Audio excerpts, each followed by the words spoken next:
Alright, welcome back to Rhythm Railroad. I was working on my industrial area and particularly working on a sensor system, which I explained in my last video, using infrared sensors and an Arduino Uno to control it.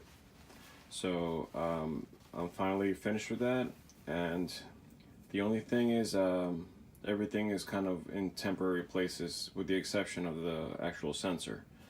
But I did place this bulb here, which will be my indicator bulb, and that'll light up in red when when the sensor is triggered by this first car that's going into that section.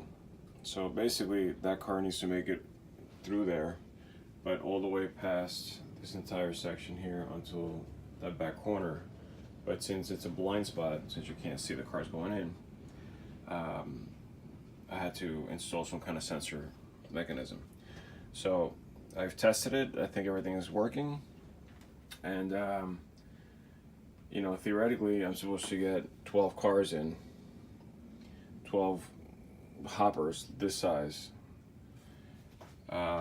And then what I did is I just added a few more cars because this track is not powered yet. This little section from here and on is not powered yet. So once I get power on there, I'll be able to get the locomotive, right up to the door, or even in there if I need to. But right now we're just doing it that way, just to test it out. So let's straighten this out a little bit. Okay. So let me just walk you through what I did. This is my access point for that track that's in there. And then what I did basically was, this is like a crawl space. So let me get in here. I basically ran Cat 6 wire that I had left over, so I figured since they're all neatly bunched, I needed 4 wires, so I'm using 4 out of the 6 to run over to the other side for the bulb and everything. So I ran that through there, and then just tucked it in here. And I have this light here right now just to so I can explain what's going on. But basically, this white piece of wood is where the track is. Let me see if I can get up there so you can see what's going on. So that's the track. That's the hole where everything's coming through. And it goes all the way through to the end point right there. So that's the wall. Now, this is the Arduino that I mounted just by extending a piece of wood there. Nothing special. Just trying to get the focus here. And so the way it works is I got power coming in through here. That's just 5 volts. Anything works as long as it's 5 volts. And then these 3 wires are what control the power and the signal for the sensor that's up here. So there are 2 lights up there, which I showed in the last video. But basically, that's what it looks like. And I mounted it this way because I needed access to those 2 little screws to adjust the amount of light that it's throwing. That's why I had to do it that way. Then the green and the blue are basically just giving the signal to the LED that I have on the other side, so that when the sensor goes off, it throws the same exact signal to those 2 wires, and therefore it lights the LED right above the building. Now, the Arduino board I programmed through the USB cable on my computer previously to all this. But if I ever need to reprogram it, I could just plug it in right here, bring my laptop up here, and reprogram whatever I need to do. But right now, we're just keeping it simple with that. So basically, what's going to happen is when I back up the train, it's going to go through there, through the hole, and through here. And once it hits that sensor, it's going to light up the red bulb, indicating to me that the wall's coming and that I should stop. Now, I gave myself a little room, as you can see here, for kind of like a buffer in case I can't stop the locomotive fast enough. So that's that.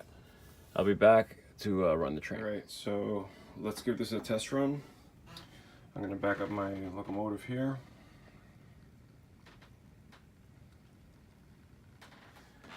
So I know that I can get 12 cars in there, but if I did not know that, because you know the length of the cars were changed or whatever, that would tell me that you know, I either still have room left or I'm maxed out. So once that red light goes on over the building, I know I've hit a point where I have to come to a stop. So basically, you know, just to test this out right now, I know that this hopper before the wood chip car goes in there, it's gonna set off the light. But let's see if that works. So I'm gonna go easy here, and that light should be coming up very soon.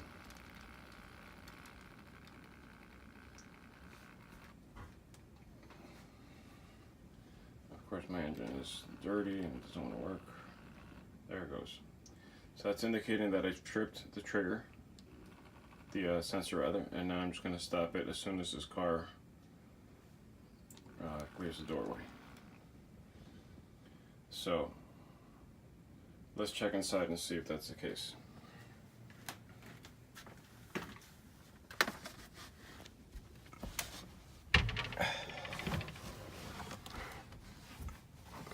So as you can see, the hoppers are in there all the way through, and let's see how far it went. Right up to exactly where I thought it would. Just get this light out of here. So as you can see, I still have a little bit of track. Now I'm probably gonna put a stopper there so the car doesn't go flying off the end there, but basically that's what I was looking for. Now I'm gonna turn the light off here because I want you to see that this sensor also has its own LED to show me that it's being triggered. And the reason it needs to show me that is because infrared light is invisible. So that's why you don't see any lights right now. It's actually visible to a camera, but not to the human eye. So that's triggered. So now I'm gonna move the train forward. Hopefully it'll move. But once it moves, it should turn that light off once it clears the sensor. And there it goes. So I'll back it up again.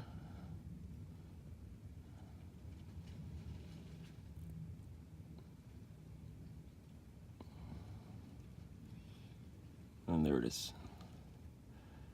Now let me show you outside what that looks like. And of course, everything's messy because when you do a project like this, you gotta take things apart and there's just things everywhere. Okay, so I'm gonna move forward.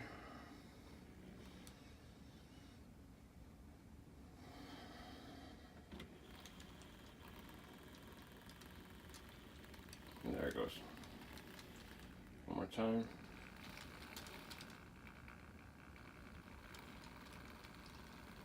There it goes.